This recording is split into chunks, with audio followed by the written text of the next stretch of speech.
नमस्कार, खास बुलेटिन में आपका स्वागत है और मैं हूं आपके साथ सुमन पाल। गोरखपुर में आयोजित माननीय विधायक खेल स्पर्धा 2025 के विजेताओं को पुरस्कार वितरण कार्यक्रम में मुख्यमंत्री योगी आदित्यनाथ ने शिरकत की। इस अवसर पर सीएम योगी आदित्यनाथ ने खिलाड़ियों को पुरस्कार प्रदान कर उनका उत्साहवर्धन किया है और खेलों के माध्यम से युवाओं के स्वर्णिम विकास पर जोर भी दिया गया है। इसके साथ ही इस दौरान उन्होंने काफी कुछ कहा, देखिए। डॉक्टर संजय निषाद जी, उत्तर प्रदेश सरकार के खेल कूद और युवा कल्याण विभाग के मंत्री श्री गिरीश चंद्र यादव जी, लोकप्रिय सांसद श्री रविकिशन शुक्ला जी, महापौर डॉक्टर मंगलेश श्रीवास्तव जी, माननीय विधायकगण श्री विपिन सिंह जी, महेंद्रपाल सिंह जी, प्रदीप शुक्ला जी, फतेह बहादुर सिंह जी, श्री राम चौहान जी, राजेश त्रिपाठी जी, विधान परिषद सदस्य ध्रुव कुमार त्रिपाठी जी, उपाध्यक्ष राज्य महिला आयोग श्रीमती चारू चौधरी जी,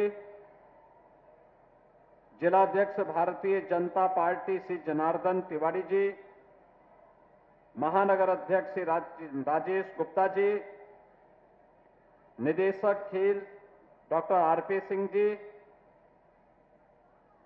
अध्यक्ष जिला कुश्ती संघ श्री दिनेश सिंह जी और आज के इस कार्यक्रम में उपस्थित गोरखपुर महानगर के हमारे सभी खेल प्रतिस्पर्धा में भाग लेने वाले हमारे युवा खिलाड़ी, नौजवान साथियों,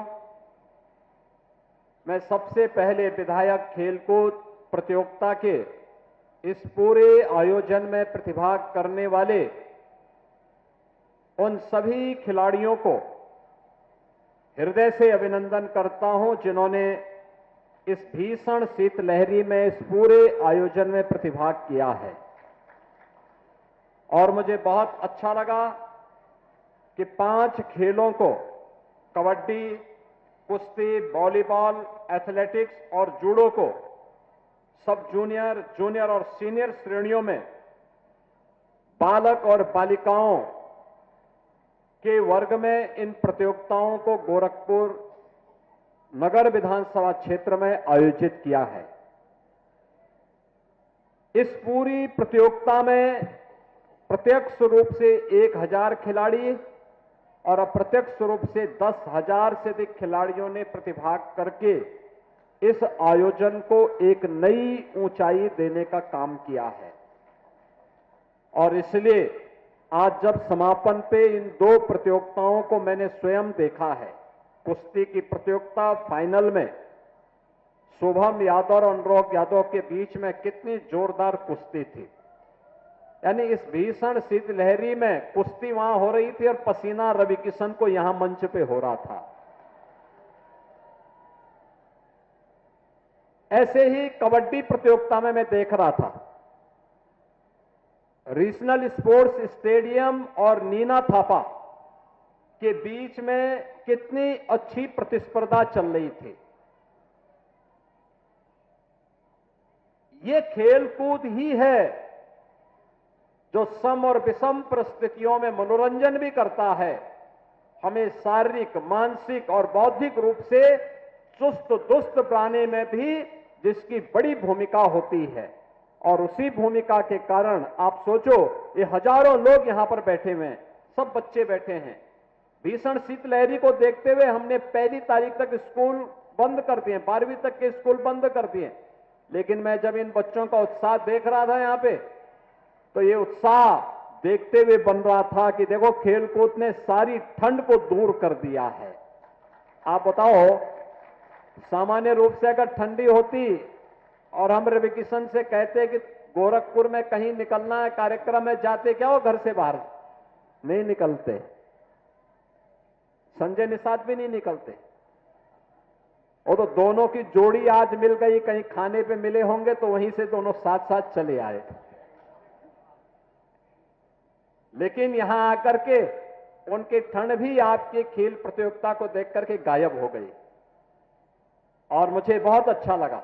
लेकिन अगली बार से ये प्रतियोगिता पहले नगरीय क्षेत्र में हम 2 स्तर पर करेंगे, स्कूल स्तर पर भी और वार्ड स्तर पर भी। स्कूली बच्चों के लिए, चाहे वह बेसिक के हों, माध्यमिक के हों या उच्च शिक्षा के या विश्वविद्यालय के, इनकी 3 चरणों में 3 प्रकार की प्रतियोगिताएं, बालक और बालिकाओं में अलग अलग खेल की प्रतियोगिताओं को तो हम संपन्न करेंगे ही, संपन्न करने के साथ वार्ड स्तर पर भी कामकाजी लोगों के लिए और जो अवकाश प्राप्त हो चुके हैं उनके लिए भी कुछ खेल कूद की प्रतियोगिताओं को हम आयोजित करेंगे।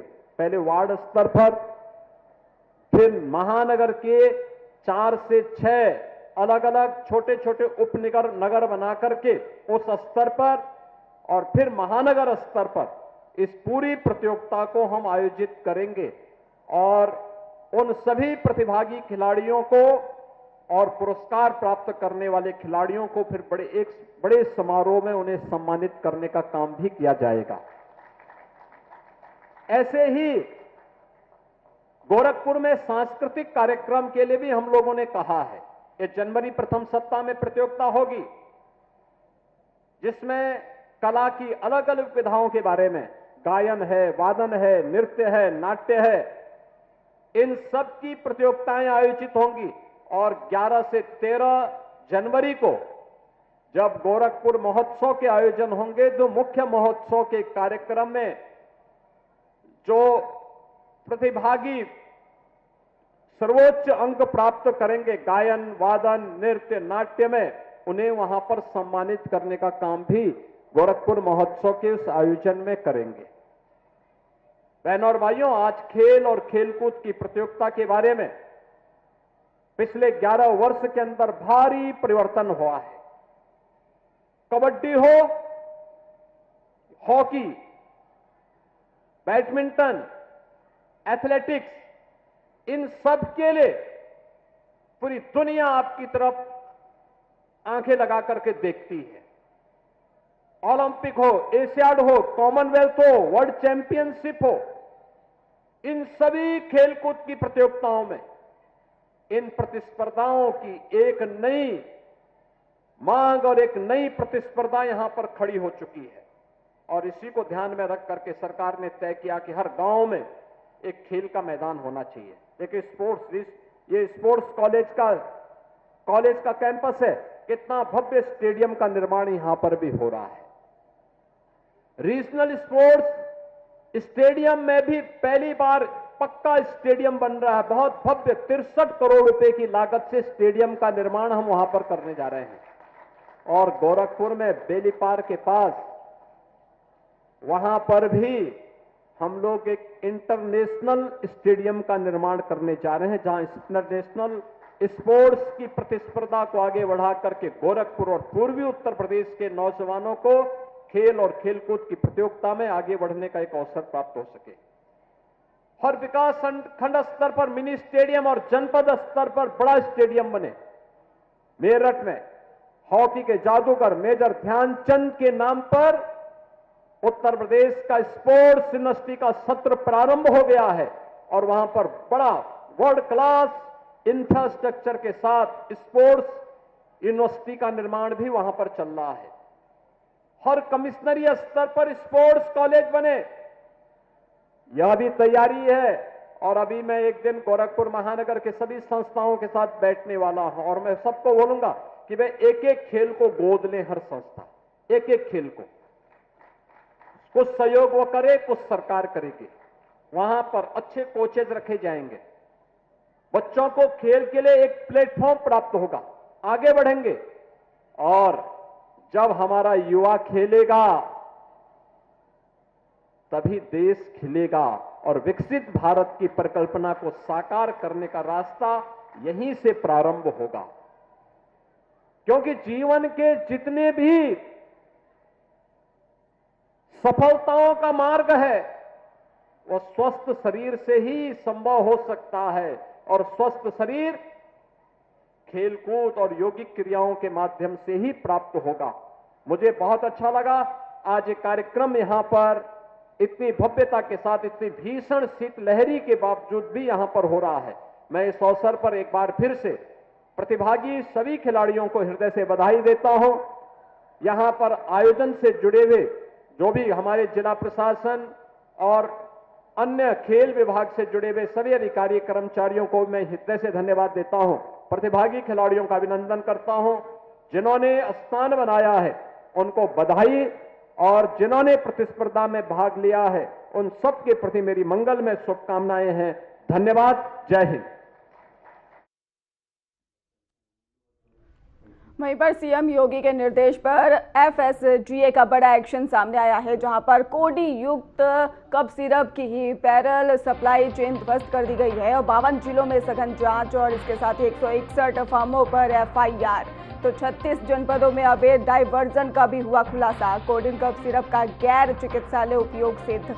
700 करोड़ से ज्यादा की संदिग्ध आपूर्ति जांच घेरे में है। तो मुख्यमंत्री के निर्देशों पर चला है प्रदेश व्यापी अभियान और इसके साथ ही एनडीपीएस और बीएनएस के तहत सख्त कार्रवाई हुई है। बड़ी अपडेट सामने आई, जहां पर मुख्यमंत्री योगी आदित्यनाथ के सख्त निर्देशों के बाद प्रदेश में कोडिन युक्त कप सिरप की अवैध सप्लाई के खिलाफ बड़ा अभियान चलाया गया है। खाद्य सुरक्षा और इसके साथ ही औषधि प्रशासन ने प्रदेश व्यापी कार्रवाई करते हुए कोडिन कप सिरप की पैरेलल सप्लाई चेन को ध्वस्त कर दिया है। आपको बता दें कि एफएसडीए द्वारा ही 52 जिलों में ही सघन जांच अभियान चलाया गया है, जिसमें कि 161 फर्मों के खिलाफ ही एफआईआर दर्ज की गई है। जांच के दौरान ही 36 जनपदों में कोडिन कप सिरप के अवैध डाइवर्जन का भी खुलासा हुआ। अधिकारियों के अनुसार कप सिरप का ही गैर चिकित्सालय उपयोग सिद्ध हुआ है, जो नशे के रूप में किया जा रहा था। ये कार्रवाई 700 करोड़ रुपए से अधिक की संदिग्ध आपूर्ति को जांच के दायरे में लिया गया है। तो मामले में एनडीपीएस एक्ट और इसके साथ ही बीएनएस की धाराओं के तहत सख्त कानूनी कार्रवाई की जा रही है। प्रशासन का साफ तौर पर कहना है कि यह अभियान आगे भी जारी रहेगा और दोषियों के खिलाफ जीरो टॉलरेंस की नीति भी अपनाई जाएगी।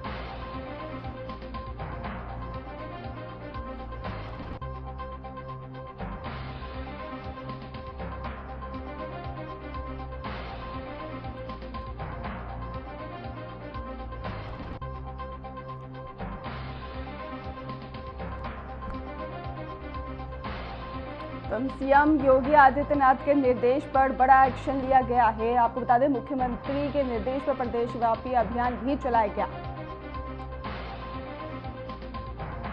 तो सीएम योगी आदित्यनाथ के निर्देश पर बड़ा एक्शन। सीएम योगी के निर्देश पर एफएसडीए का बड़ा एक्शन। कोडिन युक्त कप सिरप की पैरेलल सप्लाई चेन ध्वस्त की गई है। 52 जिलों में सघन जांच और 161 फर्मों पर एफआईआर। 36 जनपदों में अवैध डाइवर्जन का भी खुलासा हुआ है। तो कोडिन कप सिरप का गैर चिकित्सालय उपयोग सिद्ध और इसके साथ ही 700 करोड़ से ज्यादा की संदिग्ध आपूर्ति जांच घेरे में। मुख्यमंत्री के निर्देश पर ही प्रदेश व्यापी अभियान चलाया गया और जहां पर एनडीपीएस और बीएनएस के तहत यह सख्त कार्रवाई की गई है। तो मुख्यमंत्री योगी आदित्यनाथ के सख्त निर्देशों के बाद प्रदेश में कोडिन युक्त कप सिरप की अवैध सप्लाई के खिलाफ बड़ा एक्शन अभियान अब देखने को मिल रहा है। खाद्य सुरक्षा और औषधि प्रशासन ने प्रदेश व्यापी कार्रवाई करते हुए कोडिन कप सिरप की पैरेलल सप्लाई चेन को ध्वस्त कर दिया है। तो एफएसडीए द्वारा 52 जिलों में सघन चेकिंग अभियान जो जांच अभियान चलाया गया है।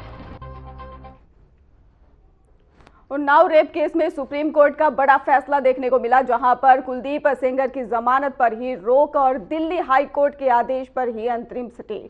आपको बता दें कि सेंगर अभी जेल में ही रहेंगे, ऐसा सुप्रीम कोर्ट ने कहा है। सीबीआई की याचिका पर सुनवाई और 2 हफ्ते में सेंगर से जवाब भी तलब किया गया है। दरअसल पूरा मामला 2017 के चर्चित उन्नाव रेप केस में सुप्रीम कोर्ट ने यह बड़ा फैसला लिया और आपको बता दें कि पूर्व बीजेपी विधायक कुलदीप सिंह सेंगर की जमानत पर रोक लगा दी गई है।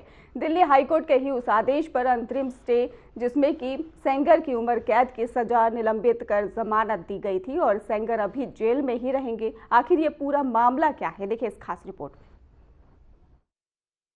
रेप का दोषी, उम्र कैद की सजा, फिर जमानत का आदेश। लेकिन अब सुप्रीम कोर्ट की सख्त एंट्री, दिल्ली हाई कोर्ट के फैसले पर रोक। उन्नाव रेप केस की शुरुआत होती है साल 2017 में। उत्तर प्रदेश के उन्नाव जिले की एक नाबालिग लड़की ने तत्कालीन विधायक कुलदीप सिंह सेंगर पर रेप का आरोप लगाया। शुरुआत में स्थानीय स्तर पर मामला दबाने की कोशिश हुई, लेकिन पीड़िता और उसके परिवार ने हार नहीं मानी। मामला तूल पकड़ता गया और देश भर में आक्रोश देखने को मिला। मामले ने उस वक्त और गंभीर मोड़ ले लिया जब पीड़िता के पिता की पुलिस हिरासत में मौत हो गई। परिवार ने आरोप लगाया कि पुलिस ने उनके साथ मारपीट की। इस घटना के बाद पूरे देश में सवाल उठे, क्या सत्ता के दबाव में इंसाफ कुचला जा रहा है? आखिर मामला सीबीआई को सौंपा गया। सीबीआई जांच के बाद कोर्ट में चार्जशीट दाखिल हुई। लंबी सुनवाई के बाद साल 2019 में दिल्ली की विशेष अदालत ने कुलदीप सिंह सेंगर को रेप का दोषी माना। कोर्ट ने सेंगर को रेप के मामले में उम्र कैद की सजा हुई। पिता की मौत के मामले में अलग सजा हुई। ये फैसला पीड़िता के लिए इंसाफ की बड़ी जीत माना गया। लेकिन फिर मामले में एक नया मोड़ आता है। साल 2025 में मामला फिर सुर्खियों में आया। दिल्ली हाई कोर्ट ने सेंगर की उम्र कैद की सजा को सस्पेंड करते हुए उन्हें जमानत दे दी। इस फैसले के बाद पीड़िता और उसका परिवार दहशत में आ गया।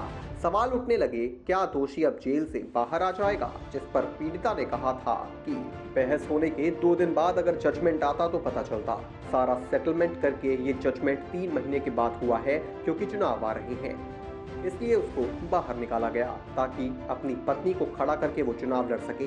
ऐसे रेप के आरोपी अगर बाहर आएंगे तो देश की बेटियां कैसे सुरक्षित रहेंगी? हम कैसे सुरक्षित रहेंगे? हमारे बच्चे और परिवार कैसे सुरक्षित रहेंगे? सभी असुरक्षित हो जाएंगे। हाईकोर्ट के फैसले के खिलाफ सीबीआई ने तुरंत सुप्रीम कोर्ट का दरवाजा खटखटाया।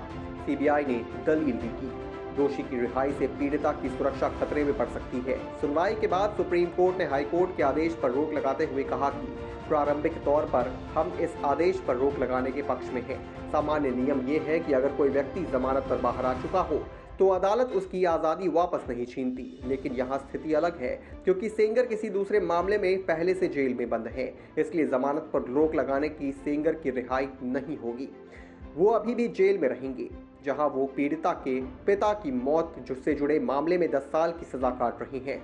पीड़िता और उसके परिवार ने इस फैसले का स्वागत किया है। उनका कहना है कि सेंगर बाहर आते हैं तो उनकी जान को खतरा होता।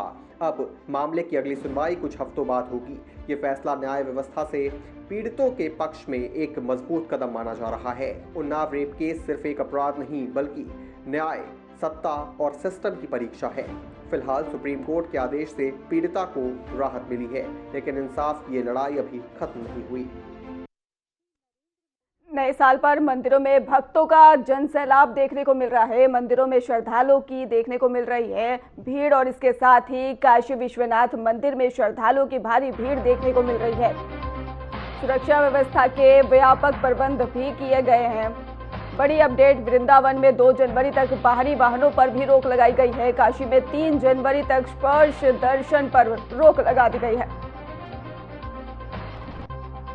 तो बड़ी अपडेट, काशी में 3 जनवरी तक स्पर्श दर्शन पर रोक लगा दी गई है। बाहरी वाहनों को भी अब इसको लेकर भी रोक लगा दी गई है। बड़ी अपडेट सामने आ रही है, जहां पर नए साल पर मंदिरों में भक्तों का जनसैलाब देखने को मिल रहा है। मंदिरों में श्रद्धालुओं की भीड़ को देखते हुए बड़ा एक्शन लिया गया है। काशी विश्वनाथ मंदिर में श्रद्धालुओं की भारी भीड़ है।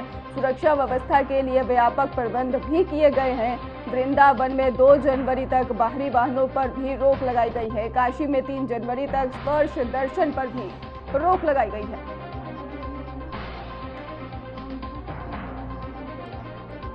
नए साल पर मंदिरों में भक्तों का जनसैलाब देखने को मिल रहा है, तो मंदिरों में श्रद्धालुओं की भीड़ को देखते हुए बड़ा एक्शन। जनपद बिजनौर के कालागढ़ वन क्षेत्र रेंज में वन विभाग द्वारा घुसपैठ, अवैध वन्य जीव शिकार और अन्य गैर कानूनी गतिविधियों की रोक के लिए ही रोकथाम के लिए व्यापक स्तर पर पैदल मार्च किया गया। ये मार्च अमानगढ़ वन रेंज और कालागढ़ रेंज, झिरना रेंज सहित अन्य सीमावर्ती रेंज क्षेत्रों में संयुक्त रूप से आयोजित किया गया। वन रेंज अधिकारी नंदकिशोर ने बताया है कि इन दिनों घने कोहरे के कारण वन क्षेत्रों में घुसपैठ की आशंका बढ़ जाती है। इसी को ध्यान में रखते हुए कई रेंज की वन विभाग टीमों ने मिलकर संगठित रूप से आसपास के वन क्षेत्र में पैदल मार्च किया ताकि असामाजिक तत्वों और शिकारियों पर प्रभावी रोक लगाई जा सके।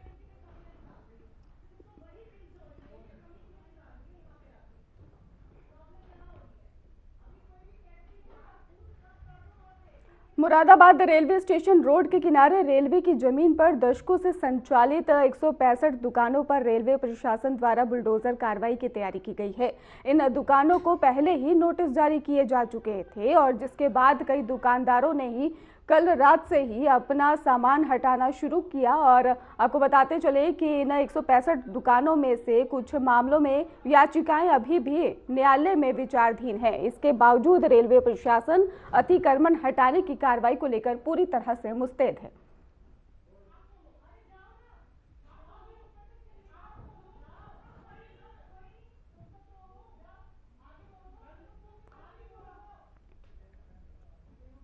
गाजियाबाद में हिंदू रक्षा दल द्वारा अपने कार्यालय में आयोजित एक कार्यक्रम के दौरान लोगों को तलवारें बांटे जाने का मामला सामने आया। संगठन की ओर से इस कदम के पीछे बांग्लादेश में हिंदुओं के खिलाफ हाल की घटनाओं का हवाला दिया गया। संगठन का कहना है कि समुदाय को अपनी सुरक्षा को लेकर इसमें जागरूक और सक्षम होना चाहिए। इस घटनाक्रम के बाद ही स्थानीय प्रशासन और पुलिस कानून व्यवस्था की स्थिति पर कड़ी नजर बनाए हुए हैं। अधिकारियों का कहना है कि पूरे मामले की निगरानी की जा रही है और ये देखा जा रहा है कि किसी भी तरह से शांति व्यवस्था प्रभावित न हो।